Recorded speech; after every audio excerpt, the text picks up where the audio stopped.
"25 years, holy smokes. I can't even believe it. Kim and I have been married and reached our silver anniversary. Man, what a long, strange trip it has been. Feels like just yesterday I met her. I was going to college with her sister, Miley, and we started hanging out, and I remember one night Miley asked if I wanted to go to this frat party, and it wasn't my typical scene, but anyway, I went with it, and of course, as it turned out, immediately when I got there, she ditched me. There was this fancy pants, preppy law school boy who started hitting on her and swept her off her feet. Hey, how you doing? Well, that sucked. You know, I was there, introverted, didn't know a soul, and sat there awkwardly nursing my Zima like a moron. So I decided to just cut my losses and head out. But on the way out the door, out of the corner of my eye, I spotted this stunning girl all by herself, just dancing like an angel.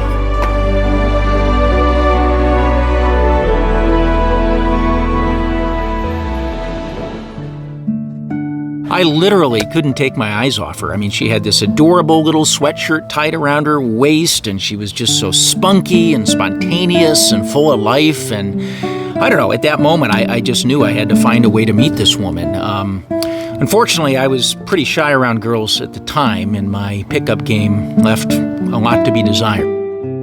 Hey, you know that smell gas has? Yeah. They put that in. What? I'm not great at the advice. Can I interest you in a sarcastic comment?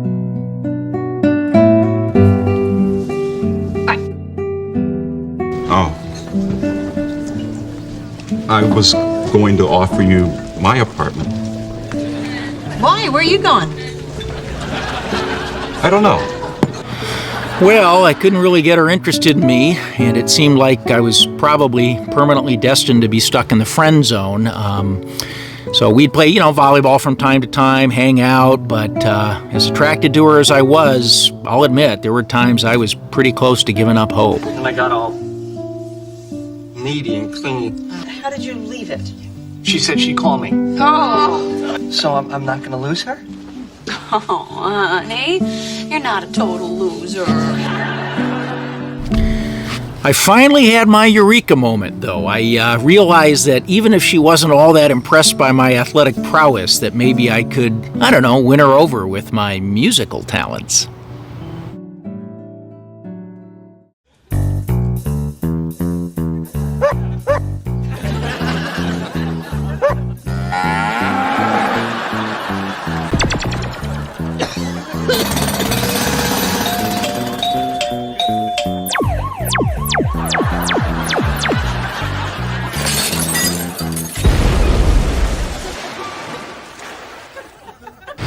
Well, that did the trick, and once Kim saw how well I could tickle the ivories, I think she came to view me in kind of a whole new light. So from there, one thing led to another, agreed to go on a date with me. I took her out to Jillian's billiard parlor. We had our first kiss, and yeah, only thing is in hindsight, I probably did come on a little too strong.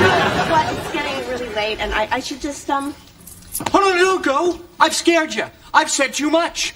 I'm hopeless and awkward and desperate for love. Well, luckily she gave me a second chance, and we started to see each other on a regular basis. We did decide to keep it on the down low and not tell our friends, though, because we were, in a pretty tight-knit group and didn't want to screw up the dynamics. So we were sneaking around, and it was really hard because Kim lived in this crappy house at the time up in Lake City called the Bartlett House, and there must have been, 12 roommates and 6 dogs. So it was hard to keep it, secret. In fact, one day we thought we had the house all to ourselves, and we were engaging in a little hanky-panky, and out of the blue, Miley walks in. No. What are you doing? Get off my sister! This is my sister! I cannot believe this! Look, we're not just messing around. I love her. Okay? I'm in love with her. So sorry that you had to find out this way. After freaking out initially, we finally calmed Miley down and she kind of came to peace with it. So then we could start seeing each other more in the open. And as we got to know each other, I just kept hearing these crazy stories about her family in Spokane. I mean, some of the stuff she shared was almost impossible to believe. Maybe because I was raised in more of an Ozzie and Harriet kind of family. But needless to say, I was intrigued. We should take a trip with your parents. I don't think we need to because you're tripping me out right now. I think we eventually did go on a cruise, but that might have been later. At any rate, the months went on, and well, I wanted to take things slow and kind of play the field. You know, Kim's a pretty headstrong gal, and it became clear she wanted to get more serious. In fact, one day I remember she even started dropping the M word, and I figured, hey, I got to nip this in the bud right away. You're a real special lady. And we've been on 4 dates.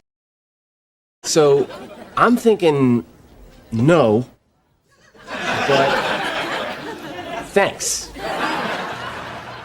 As anybody who knows Kim knows, she doesn't take no for an answer easily, so she made no secret of what she wanted to have happen, and needless to say, as the months went on, her hints, they became less and less subtle. I do!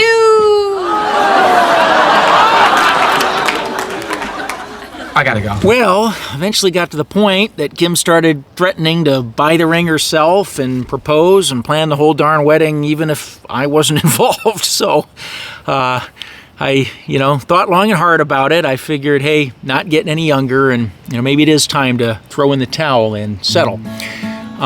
So I cooked up this elaborate plan, bought this beautiful diamond ring, and it was a gorgeous day in Alaska. We were on a trip, and we were standing on the Mendenhall Glacier, and that's when I dropped to a knee, popped the question, and asked her to marry me.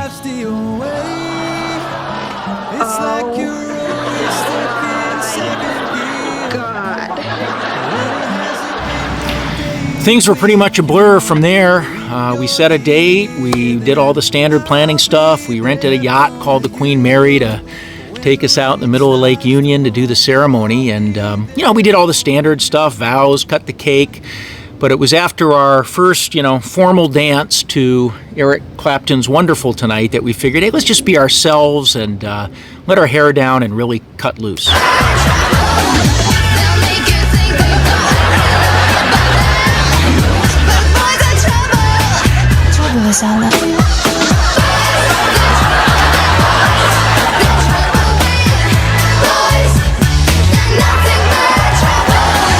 Well, eventually, the honeymoon period did wear off, and the next big milestone came along. We decided it was time to start a family.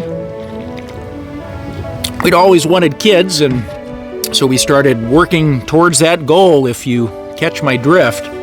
And getting pregnant is not as easy as most people think, so maybe it's a bit TMI, but I'll admit we did hit a few minor roadblocks along the way. And hey, just so you know, it's not that common. It doesn't happen to every guy, and it is a big deal.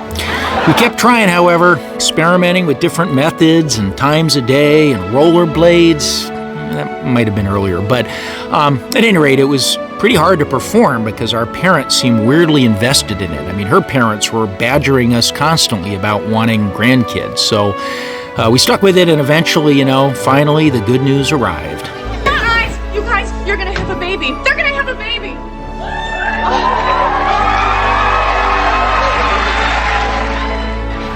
We were totally stoked. I mean, so excited. We went to birthing classes. We read all the baby books. We had my brother come down from Alaska to paint this dinosaur mural on the nursery wall. And then when we found out that it was going to be a boy, Kim really got jazzed because I think she realized she could mold him into her little athletic protege. Are you in there, little fetus? In 9 months, will you come greet us? I will buy you some Adidas. Well, those 9 months, they flew by in a flash, and finally the day came. Kim's water broke, and we rushed to Swedish Hospital and spent pretty much the next 18 hours suffering together equally as a team, just sharing the agony of the childbirth process.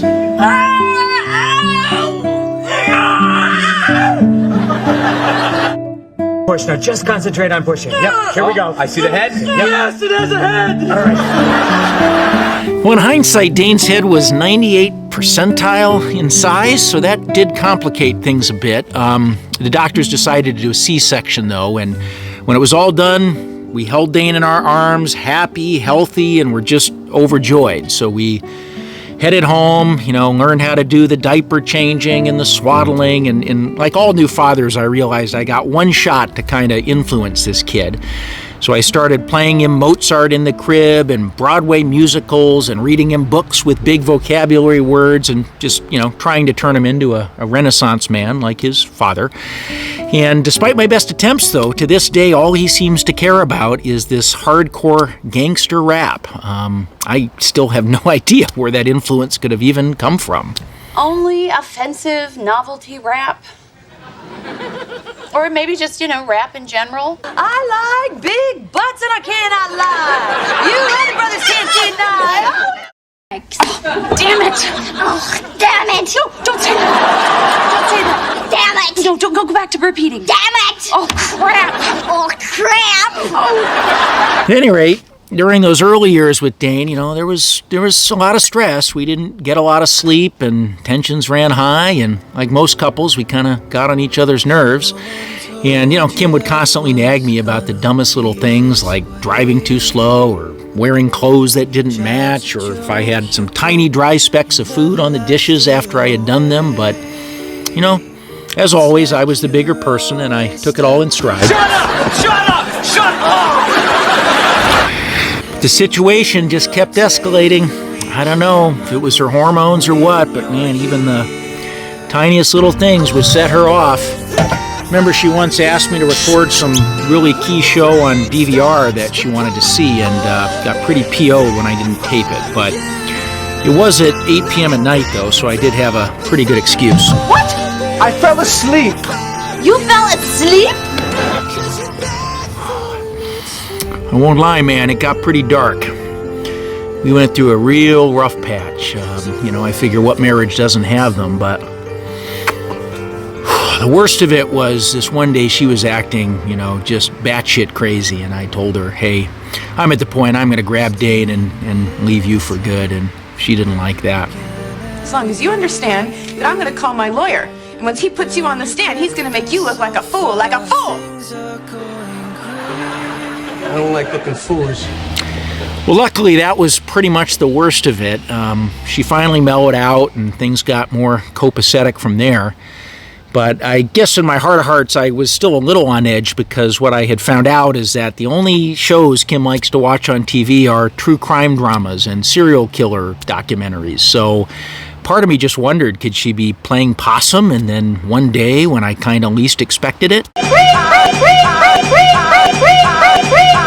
Time heals all wounds, though, right? As they say. So as the years went by, we learned to, agree to disagree, and our fights just kind of became about normal, boring, married couple things. There were still a few little annoyances, like, we'd go out to a restaurant and she'd order a steak and couldn't just ask for it medium rare or well done like a normal human. She always had to insist, would you please make it medium rare, but to the rare side. Look, I am not high maintenance. I am not. You're a little high maintenance. You are on my list. But hey, you gotta learn to not sweat the small stuff, and so life went on. We kind of settled into middle age. We're seeing less and less of our friends because they all had kids of their own, and so it became time to kind of, look inward and start pursuing some of our own hobbies. So I think that's about when Kim got exposed to the card game bridge for the first time and really took to it, like a natural, because, she'd always been really into math. Really, really into math. 5, a 4, a 3, 2, 2, a 2, 4, 6, 2, 4, 6, 4, 2, 2, or 7. 5, 7. 6, 7. 7. 7. 7. 7. 7. 7. So the bridge interest just took off, and she began playing at clubs all over Seattle and having bridge people over to the house and, traveling to these regional tournaments. But then she heard about these national events a couple times a year where all the big hitters played, and she thought about going but was pretty intimidated. But as always, I'm her biggest cheerleader, so I suggested she fly out and go play in a couple of them. And, at first she seemed really reluctant, and I couldn't quite figure out why. Because it is too damn hard. I can't even begin to explain to you how much I am going to miss you. When I think about not seeing you every day, it makes me not want to go. Well, I guess she never vocalized those words per se, but I knew she was thinking them. And at any rate, bridge continued to be her big passion, and she got more and more into it. And given all these, nights and weekends I was spending by myself, I figured I've got to find something to occupy my time. So I started considering lots of options, stuck my finger in a lot of avocational pies, so to speak, and eventually, I think I came up with a winner. You're stomping. It's disturbing my birds. You don't have birds. I could have birds. Well, I suppose I should start wrapping this thing up before it gets too long in the tooth. So looking back on these 25 years, I can tell you without reservation that Kim Eng is pretty much the most amazing human being I have ever met. I am continually in awe of her smarts and her sense of humor and the devil-may-care attitude she kind of takes towards life. And I pretty much consider myself the luckiest guy on earth to get to spend my whole life with her. What's amazing is that I still feel that way, even despite all the shit she's pulled over the years, like the time she fed me her booger or sent some sexually explicit material to one of my clients. Or the time that she had me clean up this huge pool of vomit that one of her friends left behind at a bridge party. Now, if that isn't true love, my friends, I don't know what is.